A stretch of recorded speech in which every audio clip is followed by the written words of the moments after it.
Magandang araw mga kaibigan. Nako mga kaibigan, mainit itong pag-uusapan natin. President Marcos tinuldukan ang plano ng grupong Duterte. Topacio, Defensor at Chavit, pahiya at tatlong utak sa impeachment ni PBBM sa Kamara na bisto at impeachment ni BP Sara tuloy na tuloy. Grabe mga kaibigan, talagang na-corner, na bisto ang totoong galawan at plano ng mga maka-Duterte. Alam na alam pala nila na walang sustansya at walang kwenta yung impeachment laban kay President Marcos. Pero bakit tinuloy pa din at ano ang dahilan? Yan po ang binunyag at sasagutin ng isang matapang na abogado. Abangan nyo po yan. At yung impeachment ni Sara Duterte, malabo na daw, sabi ng iilang mga congressman na balimbing. Abay tumiklop po sila matapos nagsalita ang isa sa paborito ng bayan na si Congresswoman Attorney Luistro. Nako, abangan nyo yan. Yan ang pag-uusapan natin. Pero bagong lahat, pakilike muna ating video, pakishare na din po at subscribe na po kayo sa ating channel. Unahin na po muna natin ito mga kaibigan.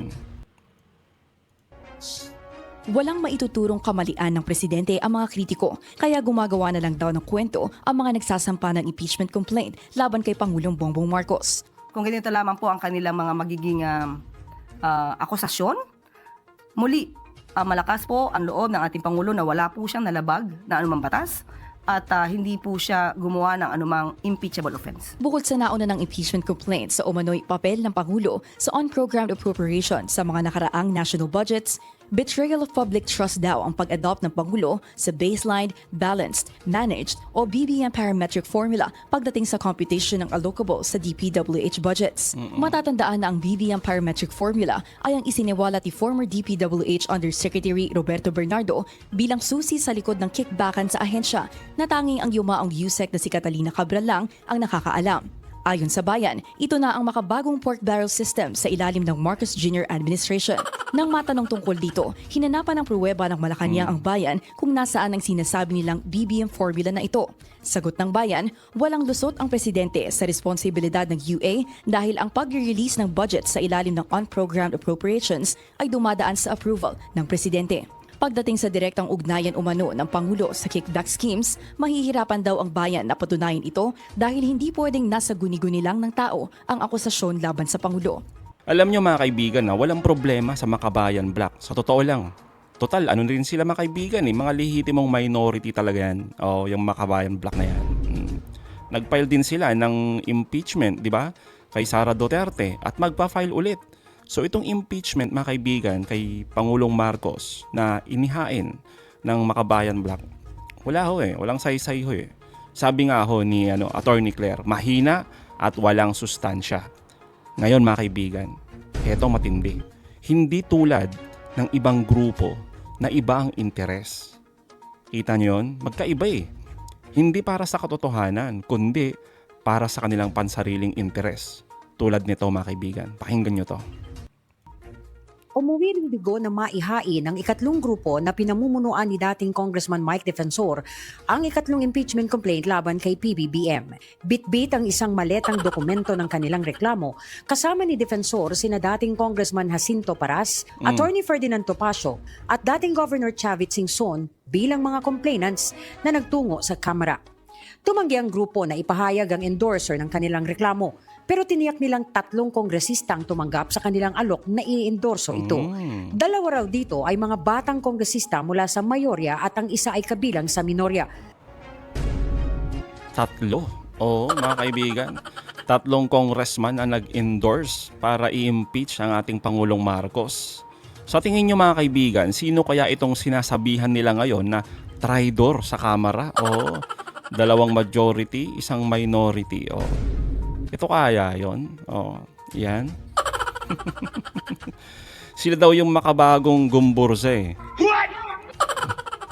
Ano to? Si Eli, San Fernando, tapos si Crying Leviste, at si Kiko Barzaga. Mukhang si Kiko mga kaibigan, X dyan Mukhang hindi siya yung isa dito Kasi nga suspended to di ba?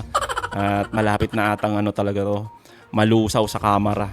Sana nga wala na yan matanggal na talaga. Ang alam ko, ang isa dito mga kaibigan na majority na bata pa, yung anak ni Marcoleta.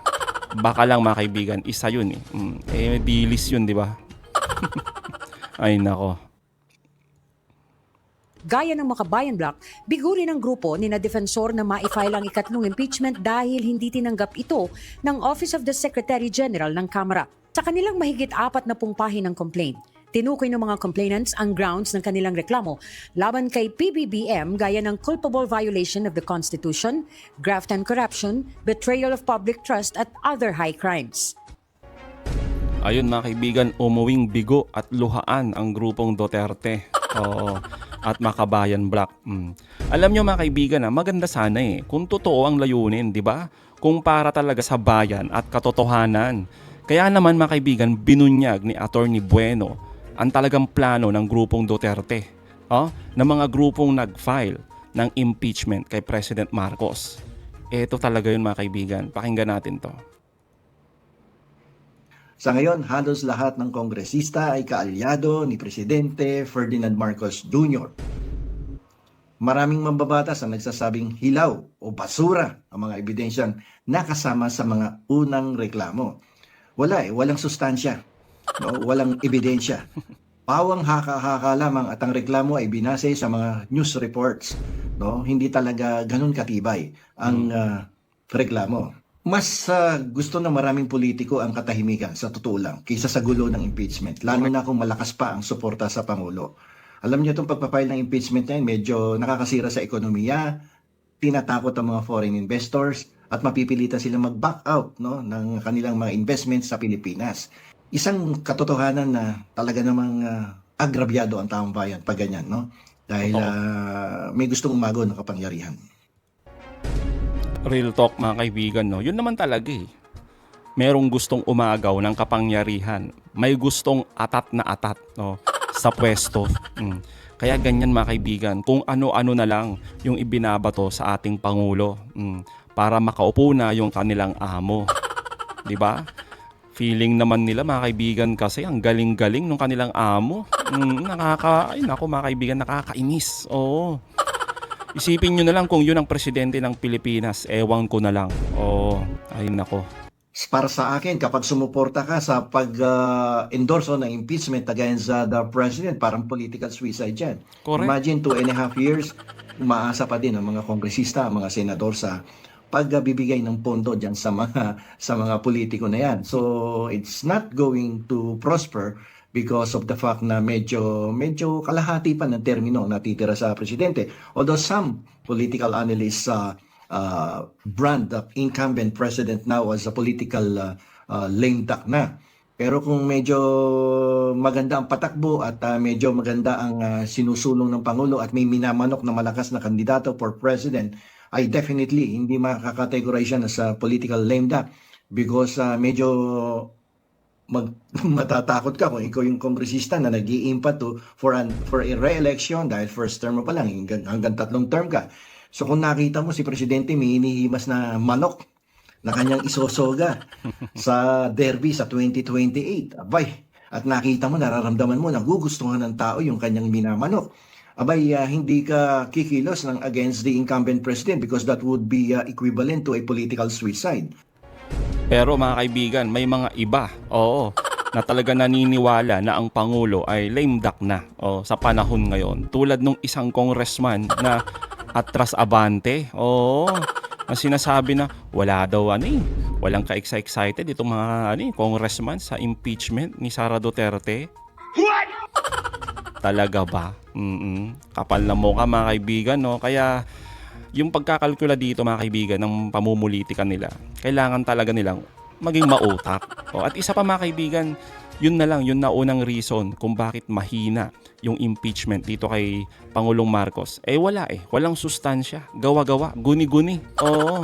Yun naman talaga, ay nako.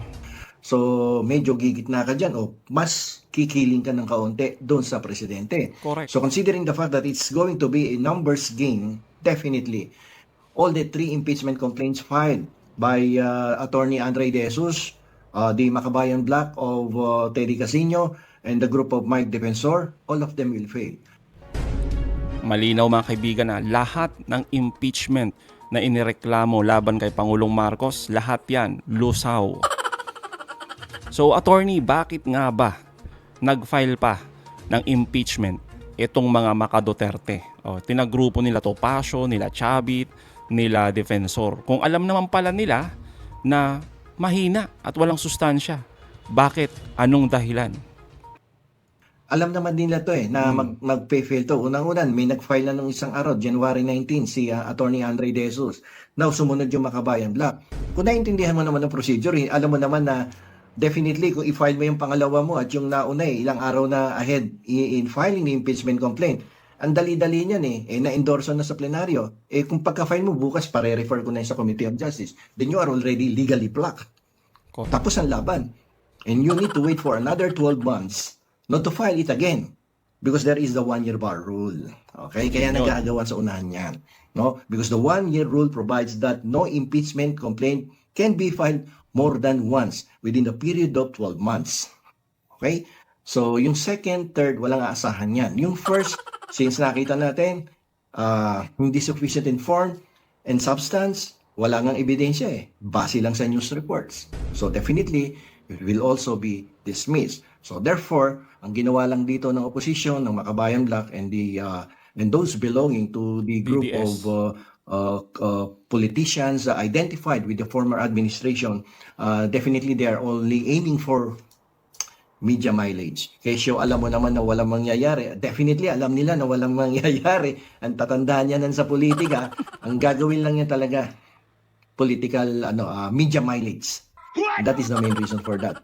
Although they know, sa unang pa lang, sa umpisa pa lang, they know that these impeachment complaints will fail. Yon mga kaibigan, no? May mga plano pala sa susunod na eleksyon. Kaya nagpapaka-relevant itong mga taong ito, no? Yung mga trapo. Alam naman nila na wala talaga, walang saysay, yung mga ibinabatong impeachment kay Pangulong Marcos. Pero ito pala ang plano ng mga grupong makadilis. Media mileage mga kaibigan. Possible nga naman kasi na si Topacio mga kaibigan, di ba? For example na lang, di ba? Si Topacio. Di ba naging PBP laban na siya? Di ba? May grupo na siya. May partido na siya. So baka may plano maging congressman o baka naman maging senador. Di ba? Sabi nga ni attorney, libre. Libreng exposure, walang bayad. Nakikiepal ka lang sa media kung ano-ano, basta sumikat lang yung pangalan mo. Nagpapaka-relevant nga. Di ba?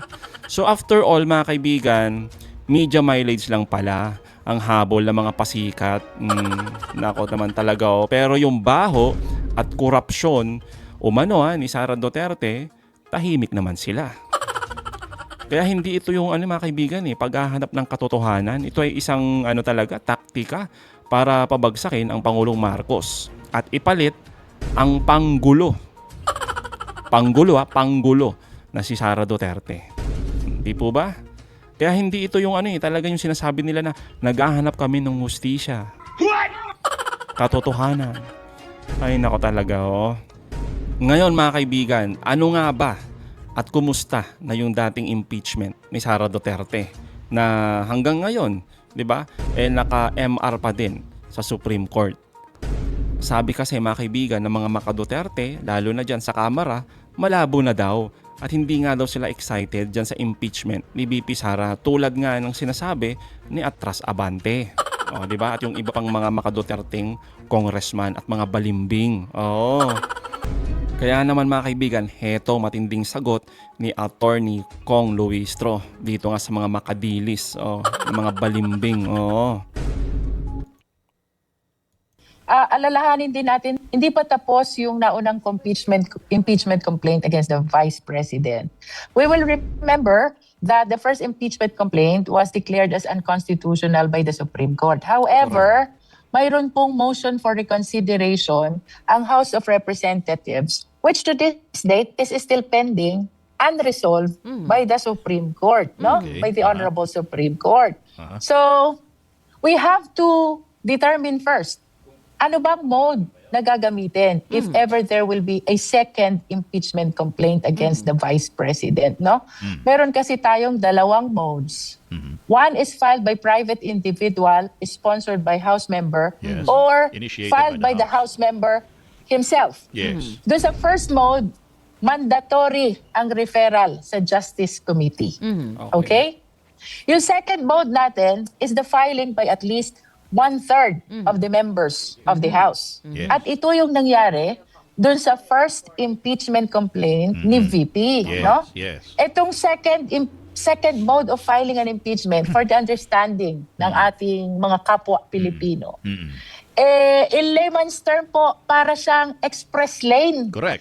na allowed ang House of Representatives to transmit directly to the Senate without need at all of referring the impeachment complaint to the Justice Committee. No? So, I do not want to speculate, but if and when a second impeachment complaint will be filed against the Vice President, no, let us determine first, anong mode ba ang gagamitin dyan? If it will be the first mode, same process as discussed with respect to the impeachment complaint against the President, Correct. the one pending right now. Yeah. But if it will be the second mode, again, na signed and verified by at least 1/3, no? Medyo may crisis tayo dyan. Magulo. Reason is we do not know which rule really to follow, no? Correct. For conservative lawyers, I would say, since hindi final ang Supreme Court decision and has not ripened into a jurisprudence yet, because there's still a pending motion Pending for motion. reconsideration to be resolved, Yes. I would say, as a conventional, with this conventional mindset, Yes. I will be following the letters of the Constitution. And the Yung dati. existing House And- rules. House rules. Yes. And we will remember, wala sa Constitution at sa existing House rules ang notice and hearing para dun sa second mode. Correct. Ito'y nasama na lamang Ah. because of the Supreme Court Yes. decision. Ayun mga kaibigan, malinaw naman yung paliwanag dito ni Kong Luistro. Kaya dapat umaksyon na din ng Supreme Court sa MR ng Kamara para makausad na ang impeachment ni Sara Duterte. Makausad yung una kung sakali, no, napaboran ang Kamara. At kung hindi naman mga kaibigan, makausad pa din yung mga susunod pa na impeachment laban kay Sara Duterte. At alam ng Kamara kung ano yung impeachment process na kanilang susundin. Di po ba? Kasi nga malabo at magulo ngayon mga kaibigan yung impeachment process kung ano ang susundin ngayon ng Kamara. Kung yung dati ba o yung bago na rules na nilabas ng Supreme Court. Ngayon mga kaibigan, kung bago ang susundin, abay dapat ilabas na muna ng Supreme Court ang resulta ng MR sa impeachment ni Sara Duterte. Kaya ang dapat bantayan natin mga kaibigan yung impeachment ni Sara Duterte. 'Di ba? Yung kay Pangulong Marcos mga kaibigan, walang sustansya yun eh. Oo, guni-guni at gawa-gawa lang ng mga ambisyosong trapo. Di po ba? So mga kaibigan, anong masasabi nyo patungkol dito? Comment down below. Again mga kaibigan, huwag niyong kalimutan, i-like at i-share itong mga videos. Hanggang sa muli, kita-kita ulit tayo mga kaibigan.